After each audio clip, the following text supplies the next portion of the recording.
first half of the year is over and I've read 24 books, which is pretty good after taking a couple months off. But since we are at the midpoint, I want to talk about all the books that I've read, the ones that I've loved, the ones that I was disappointed in, the ones that surprised me, all in the first half of the year. Well, maybe a few in a few weeks into the second half of the year, but I want to talk about them. Hey there, welcome to my channel. Hope you're doing well. In today's video, we are going to be doing the mid-year book freakout tag. This tag was created by Sarah without an H, and I will leave a link to her channel in the description box down below. But let's go ahead and get started.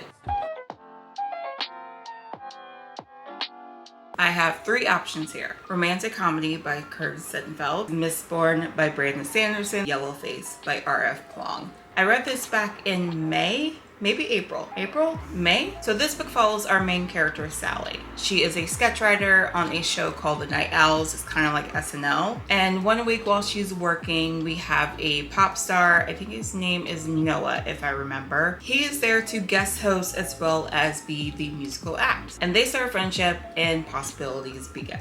So I really like this book. I really like the characters. I like the story. Our main character, Sally, was getting on my nerves a little bit, but I mean, there's really nothing wrong with that because she is human and she's messy, and humans are messy sometimes. Also, humans get in the way of their own happiness sometimes as well. And Sally was definitely getting in the way of her own happiness. But I did really enjoy this and I definitely recommend it. I can't say enough about this book. I love this book. I love the magic system. I love the characters. This book made me cry. It'll probably be showing up later. It'll definitely be showing up later. But I really do enjoy Brandon Sanderson's writing. If you don't know what this book is about, pretty much there's a dark lord ruling over everyone, and then there are certain people trying to start a rebellion. And we get to meet those characters, we get to fall in love with those characters, we get to cry over those characters, we get to be mad at some of those characters. So if you have not started reading Mistborn, and I am not the last person to read this book, then yes, I definitely recommend it. Now, I might be cheating a little bit because this book, as well as Mistborn, I finished in July, but I did finish them before making this video. So I'm counting them for the first half of the year. This book is so good. I had so much fun reading this. I laughed a lot reading this. It definitely was hilarious. It was just so good. So this book, if you aren't aware, is about a writer and her friend who was also a writer. We follow our main character, June, as she is pretty much dealing with her life in the publishing world. She is friends with a woman named Athena who is Asian American. June is white, and June is very jealous of Athena. Athena pretty much gets a lot of praise. She gets the very high advances, she gets the film deals, she gets all of the literary praise that June would just love to have. But one night while they're hanging out, pretty much a freak accident happens and Athena dies. But before she died, she wanted June to read her manuscript, the one that she was working on. And so June had it with her when she left. And after reading it, she decides, you know what, how about I put my little spin on things and publish it? And that's pretty much how the book starts. And then you follow June as she is dealing with so many different things in the publishing world. Again, I love this book. June is a character that just you aren't supposed to like, and I definitely rolled my eyes at her a lot while reading this. But sometimes I did find myself not wanting her to fail. I don't want to say I was rooting for her, but I didn't want her to fail. It was weird. But if you have not read Yellowface, again, I recommend it. If you're new here, my name is Cherie and I am obsessed with books. From fantasy to thrillers to book club picks, young adults to adults. I make videos on Mondays and Saturdays, so if you like to read and want to discuss all of the books, definitely consider subscribing. I didn't really read that many sequels this year. I could just say Golden Sun and Morning Star here, but I'm not going to do that. I would say the only sequel outside of the Red Rising sequels that I read this year is Bloodmarked by Tracy Deonn. But the problem with this is I'm going to have to reread this book because I read this while I was in a reading slump and I listened to it on audiobook. I kind of made myself listen to it on audiobook and trying to just push through my slump. But my recommendation is do not do that because you will find that you don't remember most of the things that happen in the book that you read.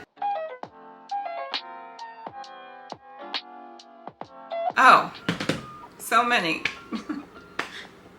I'm sitting here looking at a stack of books that I need to haul. So a new video is coming for that. Let's see. I have 7 here. I think that's enough. The Will of the Many by James Islington. The Blood Gift by N.E. Davenport. The Guest by Emma Cline. The Late Americans by Brandon Taylor. The First Bright Thing by J.R. Dawson. Immortal Longings by Chloe Gong. The Only One Left by Riley Sager. And I lied. I found 2 more. Emily Wilde's Encyclopedia of Fairies by Heather Fawcett. And How to Sell a Haunted House by Grady Hendrix. For Found Dead by Natalie D. Richards. And mostly because I was really hoping to read like a slasher. Just a slasher. I like slasher movies, and the premise of this just really felt like I was going to be reading a slasher, but that's not what I got. I believe I gave this book like 2 stars. I didn't really like it. And another one that is loved by so many people, and for me, I don't hate it, but I don't love it, and that is Fourth Wing by Rebecca Yarros. I need to get my thoughts out on this book. I really do. I really need to make a video on this because although I think I gave it like 3 stars, I didn't hate it, but I definitely didn't love it. And I do want to read the next book just to see what happens, but it was just okay, honestly. Like the characters were, I didn't mind the main character. I didn't really like any of the supporting characters. I didn't really feel like they were fleshed out enough. I felt like they were caricatures of characters that are that, if that makes any sense. I don't know. I'm gonna have to do a video on this. I'm gonna have to talk about my thoughts on this, so.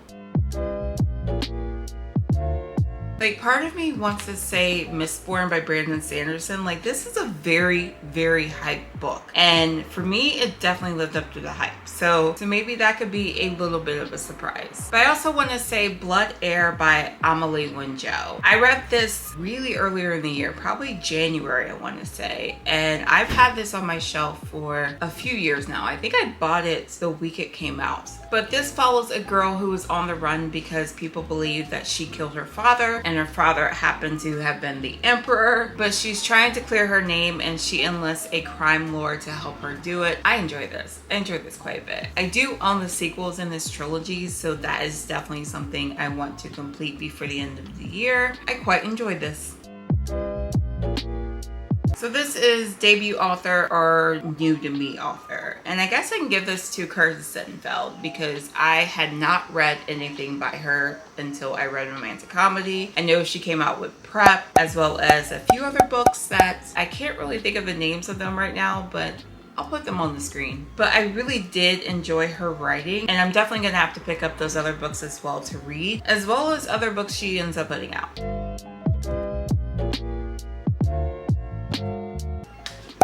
Lightbringer by Pierce Brown. It is my most anticipated book probably ever. Yeah, probably ever. I am days away from getting this book. I've also taken days off of work so that I can read it. I am extremely excited to read this book. I'm ready. I think I'm ready. Am I ready? I say I don't know. Am I ready?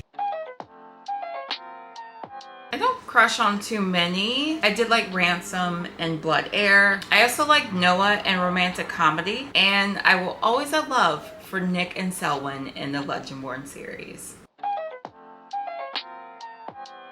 And that has to go to Ven. I love Ven. I want to hug Ven. I don't even know if she wants to be hugged, but if she doesn't want to be hugged, I understand because sometimes I don't want to be hugged either. But I love Ven. I love her as a character. I love her growth in this book. Yeah, I would say Ven.